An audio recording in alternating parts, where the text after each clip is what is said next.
தற்குறி அரசாக, ஒரு பொய்க்கால் குதிரை அரசாக, ஒரு மெஜாரிட்டி இல்லாத ஒரு மைனாரிட்டி அரசாக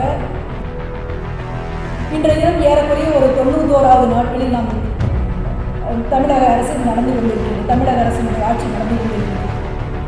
மண்ணை விட்டு மறைந்தாலும் மக்கள் மனதை விட்டு மறையாத பொன்மனச்செம்மல் புரட்சித் தலைவர், மக்களால் நான் மக்களுக்காகவே நான் என்று வாழ்ந்து மறைந்திருக்கின்ற இதய தெய்வம் புரட்சித் தலைவி அம்மா இருவரும் தெய்வங்களுடைய அருளாசியோடு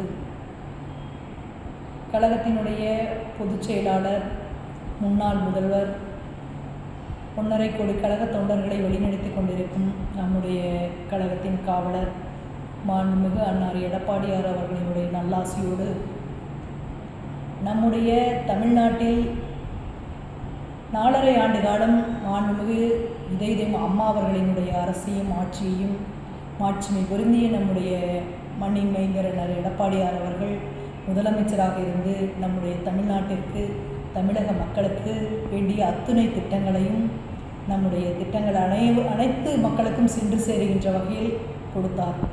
அதற்கு பிறகு மாண்புமிகு இதய தெய்வம் புரட்சித் தலைவி அம்மா அவர்களினுடைய ஆட்சியை இழந்த பிறகு 2021ஆம் ஆண்டு சட்டமன்ற தேர்தலில் திராவிட விடியலாட்சி என்று சொல்லி 5 ஆண்டு காலம் வந்தவர்கள் மக்களுக்கான எந்த திட்டங்களையும் சரிவர செயல்படுத்தவில்லை. அவர்களுடைய குடும்ப ஆட்சியாக நடந்து கொண்டிருந்த இந்த அரசை மக்கள் தூக்கி எறிந்ததன் காரணமாகத்தான் 2026ஆம் ஆண்டு நடைபெற்ற சட்டமன்ற தேர்தலில் விடியலாட்சிக்கு ஒரு விடிவை கொடுத்திருக்கின்றார்கள் மக்கள். அதற்கு பிறகு அனைத்து இந்திய அண்ணா திராவிட முன்னேற்ற கழகம் பலம் வாய்ந்த கூட்டணி அமைத்தும் கூட இந்த கூட்டணிக்கு 47 சட்டமன்ற தொகுதியை மக்கள் கொடுத்திருக்கின்றார்கள். ஏறக்குறைய 1,30,00,000 வாக்கினை தமிழக மக்கள் அளித்திருக்கின்றார்கள் அனைத்து இந்திய அண்ணா திராவிட முன்னேற்ற கழகத்தினுடைய தலைமையிலான கூட்டணிக்கு. ஆனாலும் ஒரு சிறு சருகல் ஏற்பட்டிருந்தாலும் கூட நம்முடைய வாக்கு வங்கியினுடைய சதவீதம் 1% உயர்ந்திருக்கின்றது. அண்ணா திராவிட முன்னேற்ற கழகத்தினுடைய வாக்கு சதவீதம் கடந்த நாடாளுமன்ற தேர்தலை காட்டிலும் இன்றைய தினம் 1% வாக்கு சதவீதம் உயர்ந்திருக்கின்றது.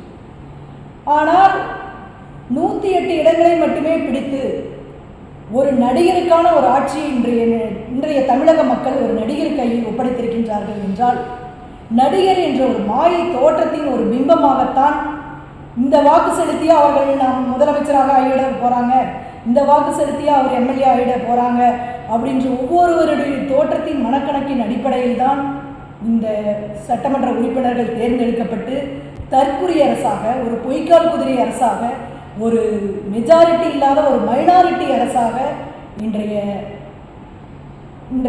தாவே. அப்படி பார்ப்போமே நாம் பார்த்தா ஒரு கவர்னர் உரை முடிந்திருக்கின்றது. இந்த தமிழகத்தினுடைய மக்களுக்கான ஒரு கவர்னர் உரை முடிந்திருக்கின்றது. இன்றைய தினம் தமிழகத்தினுடைய பட்ஜெட் கூட்டத்தொடர் முடிந்திருக்கின்றது. அந்த தமிழகத்தினுடைய பட்ஜெட் கூட்டத்தொடரில் மக்களுக்கான ஏதாவது திட்டங்கள் நிறைவேறி இருக்கின்றதா என்று கேட்டால் பெயர் மாற்றங்கள் மட்டும்தான் நிறைவேறி தேவையே ஒரு முன்னேற்றம் நடைபெறவில்லை.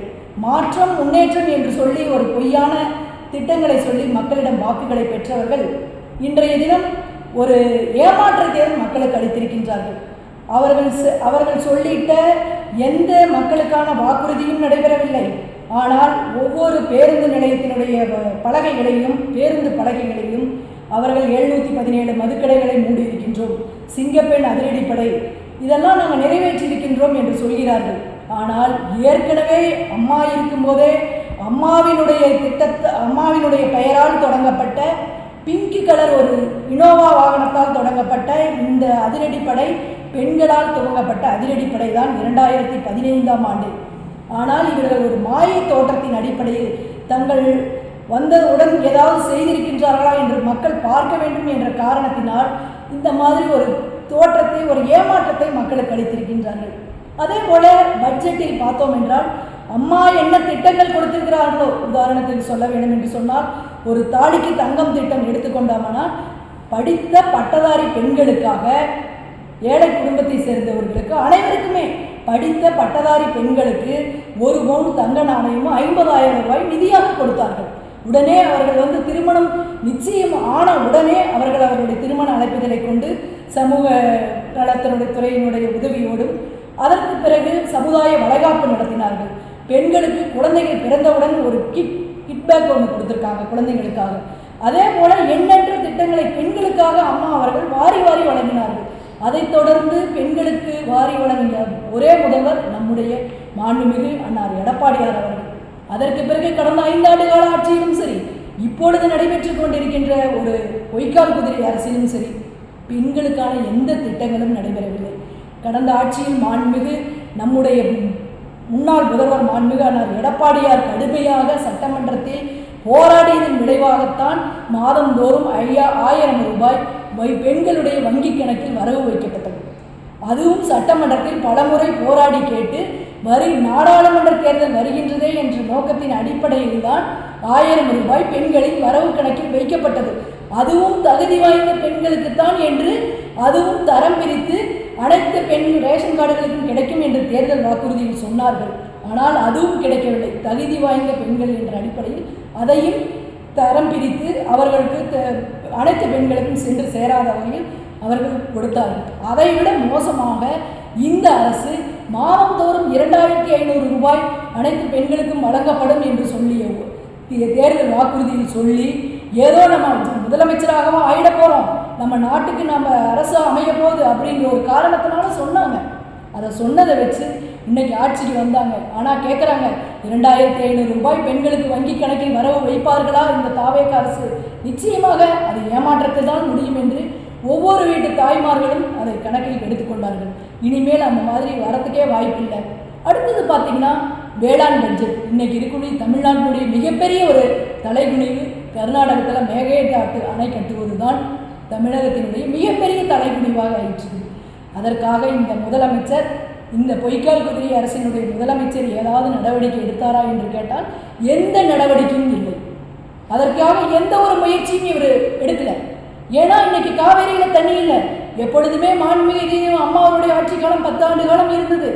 அதற்கு பிறகு இருந்த அரசும் சரி, தொடர்ந்து ஜூன் மாதத்திலேயே காவிரியில் தண்ணீர் வற்றாமல் நிறைவாக இருந்து விவசாயிகளுக்கு டெல்டா மாவட்டங்களுக்கு விளைச்சலை கொடுக்கக்கூடிய அளவில் தண்ணீர் சென்றடைந்தது. கடைமடை மாவட்டங்களுக்கெல்லாம் சென்றடைந்தது. ஆனால் இந்த தண்ணீர் ஜூன் மாதத்தில் தற்போது இருக்கக்கூடிய மேட்டூர் அணையினுடைய நீரின் கொள்ளளவு ஜூன் மாதத்தில் 12ஆம் தேதி இட்ட ஜூன் மாதத்தில் 70 அடியில் தான் இருந்தது. அதற்கு பிறகு இந்த மேட்டூர் அணைக்கு காவேரி நீரை பெறணும், டெல்டா மாவட்டங்களுக்கு போய் சென்று சேரணுங்கிற எந்த நோக்கமும் இந்த அரசுக்கு இல்லை, இதுவரைக்கும் இல்லை, இனிமேலும் வரப்போகிற மாதிரி தெரியல. இப்போதைக்கு பார்த்திங்கன்னா இந்த வேளாண் பட்ஜெட்டில் உழவர்களுக்கு விவசாயிகளுக்கு ஏதாவது நன்மை கிடைக்குமானா எந்த நன்மையுமே கிடைக்காது. புதுசாக புதுவிதமான ஒவ்வொரு யுத்திகளையும் கையாளுறாங்க. அந்த யுத்திகள் ஒன்றுமே இல்லை. அவர் எப்படின்னா சினிமாவில் ஷூட்டிங்கில் எப்படி இருந்தாரோ அந்த ஷூட்டிங் தான் இன்றைக்கி சட்டமன்றத்திலையும் தமிழகத்திலையும் நடந்துகிட்டு இருக்கு. அவர் வெளியில் வரும்போது மக்கள் நிற்கணும், மக்களை பார்த்து கையசைக்கணும். இது ஒரு ஃபோக்கஸ். காவலர்கள் கூட எப்படி சினிமா ஷூட்டிங்கில் அவர் நடந்துக்கிட்டாரோ அதிலிருந்து இன்னமே அவர் வெளியே வரல. அவர்கிட்ட இருக்கிற சட்டமன்ற உறுப்பினர்களும் சரி, அவர்கிட்ட இருக்கிற அமைச்சர் பெருமக்களும் சரி, இன்னைக்கு நினைக்கிறது என்னன்னா, ஒரு நடிகரை நாடாள உட்கார வச்சிருக்காங்க. ஆனால் புரட்சித் தலைவர் இருந்தார். ஒரு சினிமா திரைப்படத்தில் நடித்து மக்களால் கவரப்பட்டு ஒரு இயக்கத்தில் இருந்து மக்களுடைய கவர்ச்சியால் வந்தார். ஒரு இயக்கத்தில் இருந்து தான் அதற்கு பிறகு தன்னோட ஒரு இயக்கத்தை ஆரம்பித்து ஒரு முதலமைச்சர் ஆனாலும் அது மக்களுடைய கவர்ச்சிகரமாக தன்னுடைய வாழ்நாள் முழுக்க சாகும் வரையிலும் முதலமைச்சராகவே இருந்துச்சு. மறைந்தவர் நம்முடைய இதயம் புரட்சித் தலைவர். அதற்கு பிறகு நம்முடைய மறைந்த புரட்சித் தலைவி அம்மா அவர்களும் மக்களுக்கான திட்டங்களை கொண்டு வந்தாங்க. மக்களால் தேர்ந்தெடுக்கப்பட்டு ஒவ்வொரு முறையும் தனிப்பெரு தலைவியாக உருவெடுத்தாங்க. பெரும்பான்மையுள்ள ஆட்சியை கொடுத்தாங்க. இதுவரைக்கும் இருக்கிற விடியல் ஆட்சியும் சரி, திராவிட முன்னேற்ற கழக ஆட்சியும் சரி, இப்போது இருக்கிற தாவேக அரசியலும் சரி, அந்த மாதிரி ஒரு மைனாரிட்டி ஆட்சியில் தான் இன்னைக்கு தமிழகத்தை ஆண்டு கொண்டிருக்கின்றார்களே வெளியே ஒரு பெரும்பான்மை மெஜாரிட்டியான அரசு இல்லை. அதனால் அவங்களால ஒரு பெரும்பான்மையான முடிவு எடுக்க முடியாத ஒரு சூழல் இருக்குது. தமிழக மக்களுக்கு தேவையான திட்டங்களும் சரி, என்ன இன்னைக்கு பிரச்சனை இருக்குது, அடிப்படை ஒரு காவிரி நீர், ஒரு உயிர் நீர், அந்த உயிர் நீரை கூட நம்ம தமிழக மக்கள் பெற முடியாமல் இருக்குது. இதனால் விவசாயம் பாதிக்குது, ஒவ்வொருவருடைய வீட்டினுடைய வருமானம் பாதிச்சு. இன்னைக்கு பார்த்தீங்கன்னா அரிசி விலை வந்ததுக்கப்புறம் கிலோ 20 ரூபாய் 25 ரூபாய் ஏறிடுச்சு. அப்போ ஒரு சிப்பத்தினுடைய விலைவாசி இன்னொரு 6 மாத காலத்தில் 2000 ரூபாய் இருந்தது ஸ்டாலினோட ஆட்சி காலத்தில். இன்னைக்கு 2500 ரூபாய் போயிடும். அதுபோல் பெண்கள் பாதுகாப்புக்கும் முன்னேற்றம் கொடுப்புன்னு சொல்லியிருக்கிறாங்க. அந்த பாதுகாப்புக்கும் முன்னேற்றம் இல்லை, இன்றைக்குமே கஞ்சாவை தலைவிரிச்சு தான் ஆடிட்டு இருக்குது. ஆகவே இப்போது இருக்கின்ற பொய்க்கால் குதிரையினுடைய அரசு நடிகரோட கையில் கொடுத்த இந்த தமிழக மக்கள் விரைவில் உணர்கின்ற காலம் இப்போதே வந்துருச்சு. 3 மாதத்துக்குள்ளேயே விரைவில் உணர்கின்ற காலம் இப்போதே வந்துருச்சு. ஏன்னா விவசாயிகள் செழித்தால், வேளாண்மை செழித்தால் தான் அத்தனை மக்களும் சிறப்பாக இருக்க முடியும். காலத்தில் பணமொழி சொல்லுவாங்க, விவசாயிகள் சேற்றில் கால் வைத்தால் தான் நாம் சோற்றில் கால் வைக்க முடியும். அவங்க சேற்றில் கால் வைக்கிற அளவுக்கு நிலைமைகள் மோசமாகி போய்விட்டது. ஆகவே இந்த அரசினுடைய கவனமெல்லாம் தமிழக மக்கள் மீது இருக்க வேண்டும். இன்னமே நாம் ஒரு ஷூட்டிங் எடுத்துகிட்டு இருக்கிறோங்கிற என்ற நிலைமை மாறி அவர்களுடைய அரசையை அமைக்கக்கூடிய ஒரு நிர்வாக திறமையற்ற அமைச்சர்கள், சட்டமன்ற உறுப்பினர்கள் அனைவரும் இந்த பக்கம் இருந்து ஆள் பிடிக்கலாமா, அதிமுகவிலிருந்து எம்எல்ஏவை திருடலாமா, திமுகவில் அவங்கள சிறையில் அடைக்கலாமா அப்படிங்கிறதையெல்லாம் நிலைமையை மாற்றிட்டு மக்கள் மீது தனிப்பட்ட கவனத்தை செலுத்தி இந்த தமிழகத்தை முன்னேற்றத்துக்கு கொண்டு போவாங்களா அப்படிங்கிறது ஒரு கேள்விக்குறியாகவே இருக்கிறது என்பதை கூறி, இன்னும் இருக்கின்ற காலங்களில் எவ்வளவு விரைவாக இந்த தேர்தல் வந்தாலும் மாண்புமிகு புரட்சித் தலைவர் அவர்களையும் இதையும் அம்மா அவர்களையும் நினைத்து சிந்தித்து மீண்டும் அம்மா அவர்களுடைய ஆட்சியை எடப்பாடியார் தலைமையில் அமைப்பதற்கு தயாராகி கொண்டிருக்கின்றார்கள். ஏனென்றால் இப்போது இருக்கின்ற எல்லா ஆட்சியும் பார்த்துட்டாங்க. இனிமேல் நம்முடைய விவசாயி ஒருவர் தான் இந்த நாட்டை ஆள்வதற்கு சரியான தருணம் என்பதை நினைத்து மக்கள் உணர்ந்து கொண்டிருக்கின்றார்கள். அந்த உணர்ச்சி விரைவில் பொங்கி எழும் என்பதை கூறி நன்றி கூறி விடைபெறுகிறேன். நன்றி, வணக்கம்.